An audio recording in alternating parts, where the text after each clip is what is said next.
16-year-old Louise Smith was reported missing from the Lee Park area of Hampshire, England, on VE Day 2020. Later that month, on May the 21st, authorities discovered the teen's remains in Havant Thicket, a dense woodland in Rowlands Castle. Following formal identification procedures, the body recovered was confirmed to be Smith's, and the probe into her disappearance subsequently transitioned to a homicide investigation. A week before the discovery of Smith's body, the police had detained a local couple on suspicion of kidnapping. Shane and Chaslyn Jane Mays had reportedly been looking after the missing teen, who was the latter's cousin, after she was placed in their home by social services. The residence, which was in close proximity to the location where the remains were ultimately found, was searched by officers. Inside, they seized various items, including a carpet and some clothes. On the day Smith went missing, eyewitnesses reported seeing her at a skate park about 2 miles from home. From there, it's been theorized that she returned to the couple's Lee Park flat and interacted with Shane,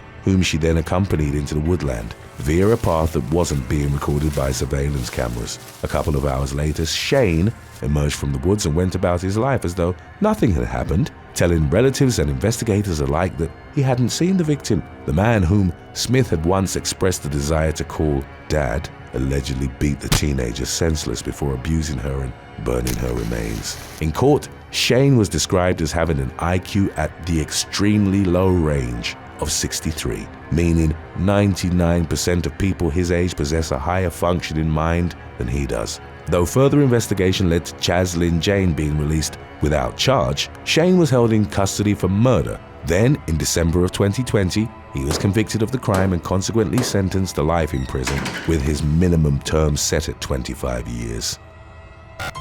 Number 6. Diego de Souza Arruda Reis and Suellen Miguez.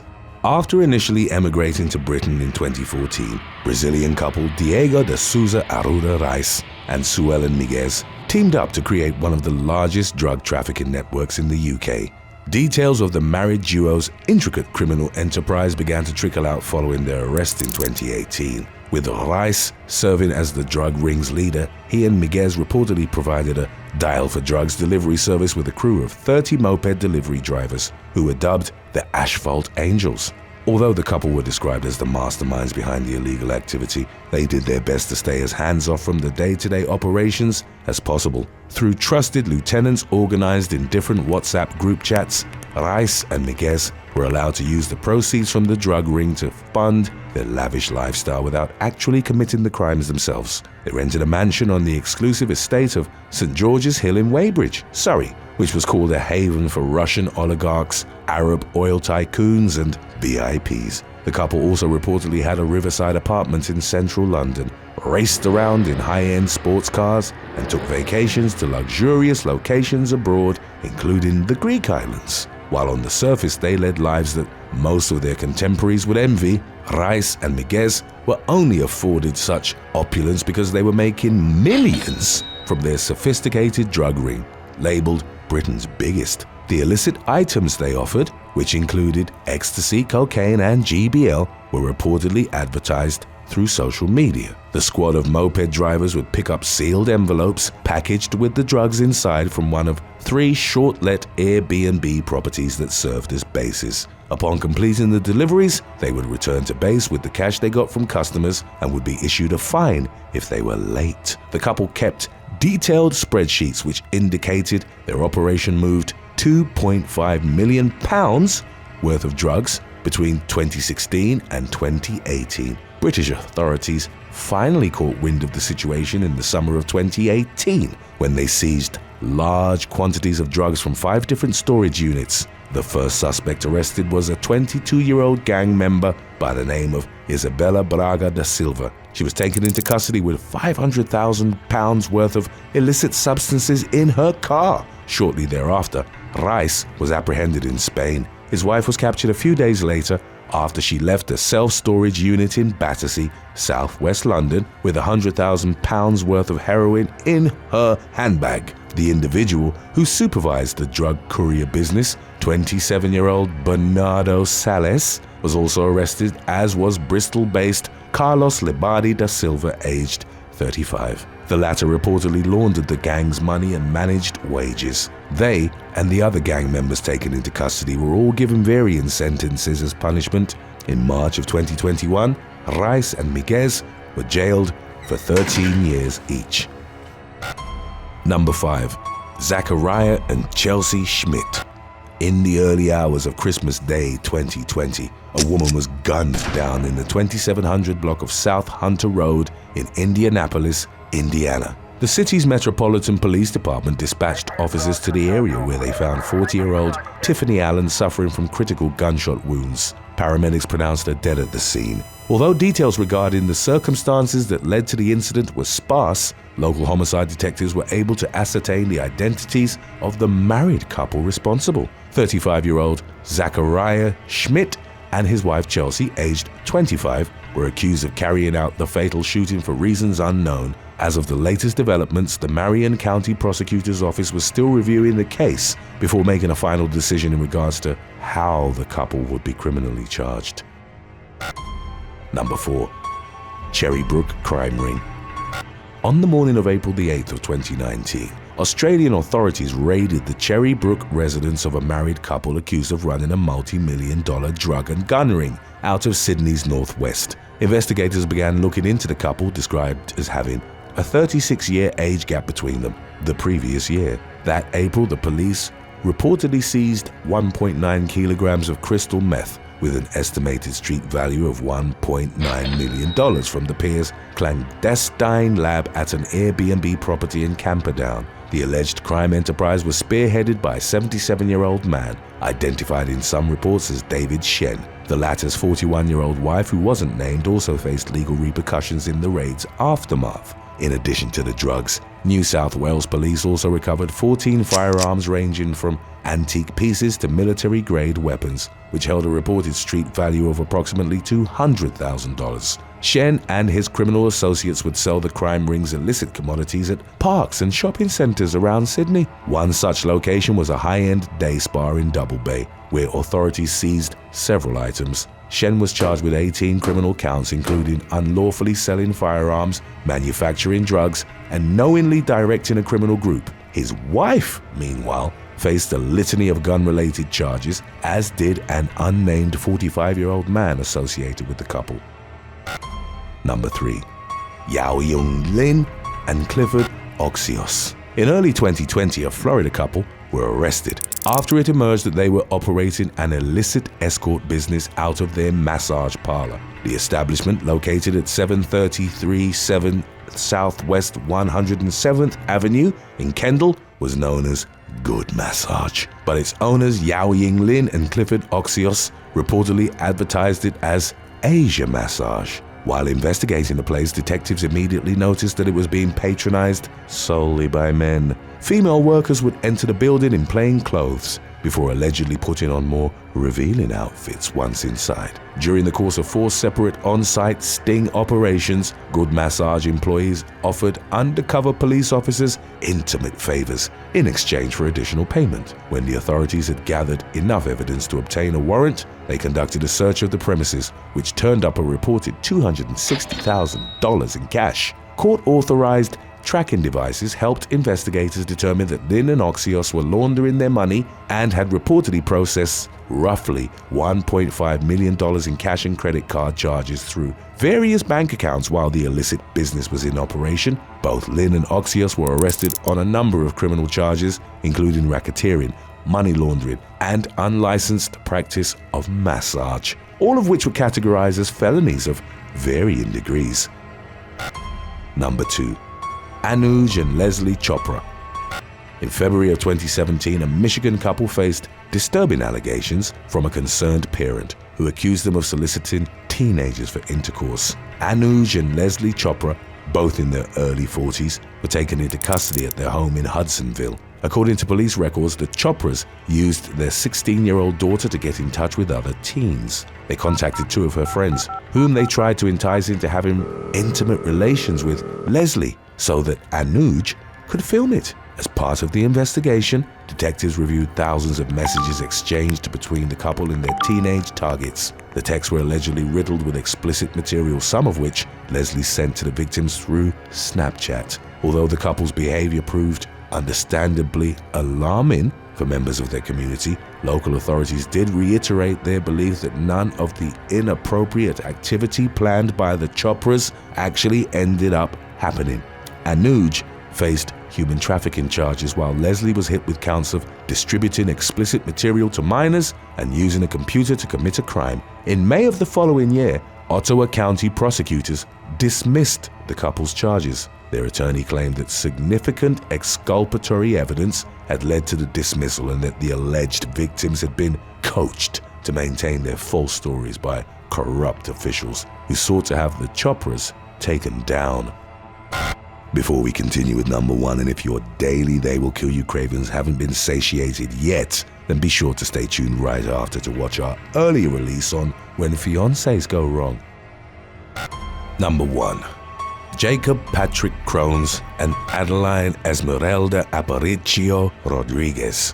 Deputies from the Trinity County Sheriff's Office in Texas conducted a welfare check at a local residence on September the 16th of 2022. The homeowners, Clayton and Karen Waters, hadn't been heard from for several days, and one of the former's co-workers indicated he hadn't been showing up for work. A search of the home resulted in very little actionable information. Investigators subsequently began looking into Karen Waters' son, Jacob Patrick Crones, as well as his wife, Adeline Esmerelda Aparicio Rodriguez. The latter told the police that Clayton and Karen had gone on a trip, but cell phone data, bank records, and the search of the home yielded no evidence that the couple had traveled anywhere willingly. Early on in the missing persons investigation, the authorities began to suspect that foul play was involved in their disappearance. Although they initially had no evidence to support it, detectives noticed that Crones and Rodriguez were nervous and somewhat suspicious during interactions with law enforcement. Eventually, investigators got the break they needed in the form of GPS data.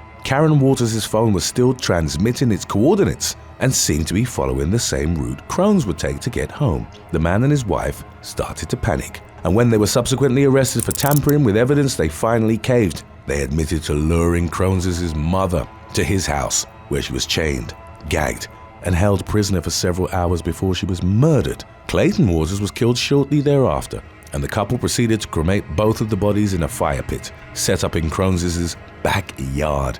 Both the latter and Rodriguez had counts of murder added to their list of offenses, and their bonds were set at a total of over $1.5 million.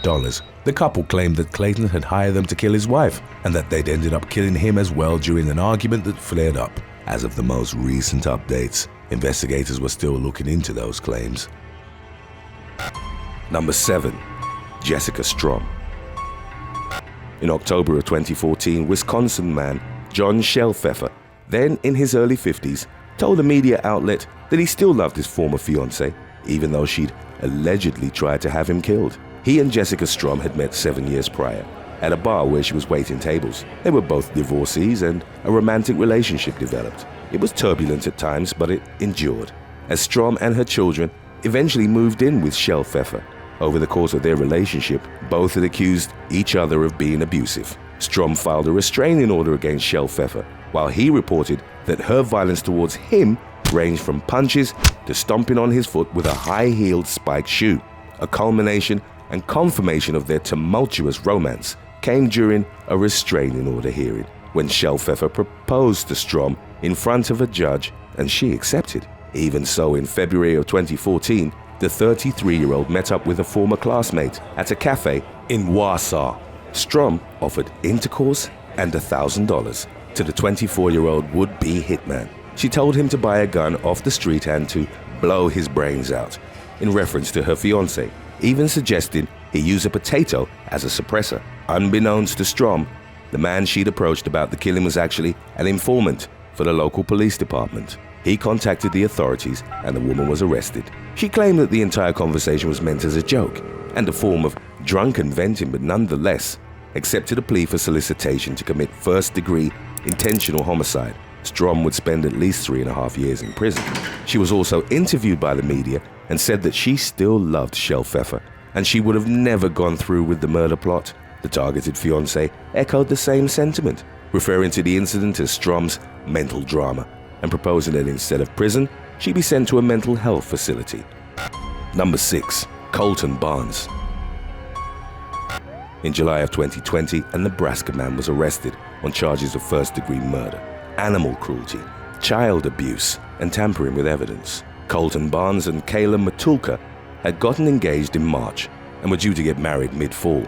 The nature of the domestic argument that occurred at their Malmo home remains unclear, but at one point, Barnes was asked to leave the residence.